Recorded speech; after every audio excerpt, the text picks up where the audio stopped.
እማ ምንድነው የምታረጊው? እያለበስኩት እንዴ እኮ ነው ሲታለብሽዋሽ እንዴ ወንድ አታለብሽው እንዴ? አብር ወድጄው ነው ቀሚሱን። እሺ ራሱ አትቀልጅ በእናትሽ። እሱ ራሱ ወዶታል። ያት እንዴት እንደምታምር ሴት በወለድኩ ነው የምታሰኘው። ቀሚሷ አይደለም ሙሽዬ እኮ ንድገም ሴት ምን አባቱ አረባከክ ምን ሴት ከዛ ይልሽ ያምራል። እስኪ በጣም ለምን አትሰሪልኝም? ለኔ እስኪ ወርዛል ማርያም ትለብሳለህ ትችላለህ። እውነት እኔ ቀይ ነገር እኮ በጣም ነው የምወደው። ከዛ ትሰራለህ ደግሞ ሙያ በእጅ ሁሉ ነገር በእጅ ያምራል። ይሄ ያምራል ማርያም ነው።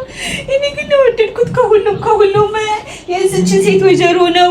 ብብሽ እንንገራቸው እንደነዚህ የሚያማምሩ ለክርስትናም ሆነ ለተለያዩ አይነት ፕሮግራሞች ለልደትም ጨምሮ ማሰራት የምትፈልጉ ሰዎች ሺ ዲዛይን ጋር መምጣታችሁ እንዳትረሱ። በ0929 30 21 98 ደውሉልን። ያላችሁበት መተን አዘጋጅተን እናስረክባችኋለን።